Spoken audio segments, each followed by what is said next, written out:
The legacy of Alfred Nobel has echoed far through the years, and it hasn't stopped building momentum yet. The mere mention of a Nobel Peace Prize raises eyebrows. For years, it has been a sign of prestige and a true honor to hold such a title as being one of its few and rare recipients. The story of just how these awards began has enthralled many people for years. When Alfred Nobel set up the Nobel Peace Prize Awards in his last will and testament, it was a surprise to his heirs who knew nothing of his plans. They were equally shocked to discover the majority of the vast fortune that he had made was to go into funding them. Named after himself, many believe the funds set aside for the Nobel Peace Prizes to be a last gift of repentance for the deaths that occurred from his inventions and discoveries. The story of the burdens that this fascinating man endured, and his final act of remorse have left more questions than answers. Alfred Nobel came from modest beginnings. The son of a poor inventor, he lived to see 4 of his siblings pass away in his early childhood. Only he and 3 of his brothers survived out of 8 children. Science came easily to him even as a small child. He became interested in explosives at a very early age, the basics of which were taught to him by his father who manufactured them. After he grew older, he met the inventor of nitroglycerin, and his fascination with its surreal power became so intense that it followed him for the rest of his life. This dangerous substance later took the life of his brother Emil when it blew up a shed that he was in. This left only his last 2 brothers Ludwig and Robert remaining.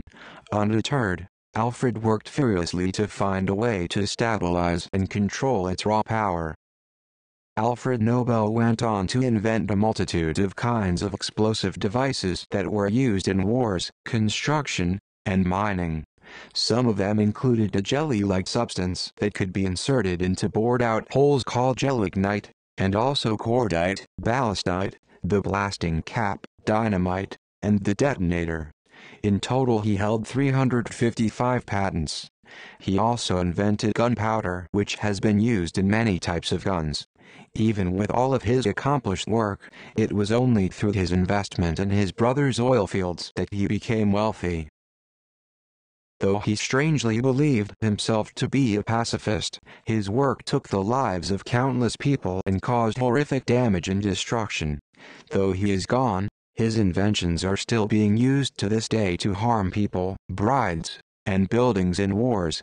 It is unclear if Alfred ever understood the countless lives that were lost because of him or if he carried any guilt because of what he had created.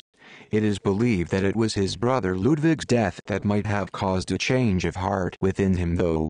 In 1888, several newspapers erroneously published an obituary for Alfred instead of his brother Ludwig. They called Alfred a merchant of death in the obituaries, and this brought great pain to him. It is believed that this was a part to the true beginnings of the Nobel Peace Prizes. He hoped to change his reputation so that he could be remembered after his death more positively. No proof of these supposed obituaries exist though, so it is unclear if it really happened at all. Alfred's reputation was important to him though, and he had previously tried to change the name of dynamite to safety powder in hopes of repairing its reputation as well. One peace-loving woman named Bertha von Suttner might have possibly had an influence on his decision to create the Nobel Peace Prizes. The Austrian countess was strongly against war and violence. She wrote Alfred regarding his production of weapons and explosives in hopes that he would stop, but he didn't. Later on, Bertha herself was the first woman to ever receive a Nobel Peace Prize. Some say that Alfred Nobel was successful in changing what people thought of him because now most people have forgotten about his early deadly work. Others disagree, saying he left his funds in trust for the Nobel Peace Prizes only because he never had a wife or any children to leave his money to. He had few family members remaining after his death, and only his brother Robert remained out of all his siblings. Alfred had undergone serious losses and heartache in his lifetime, and though he was fascinated by the chemical process that occurs to cause explosions, it is claimed that he had no desire to see anyone hurt by that which he created. Maybe, in a way, He hoped to tame the powerful substances so that they could be used for good instead of evil.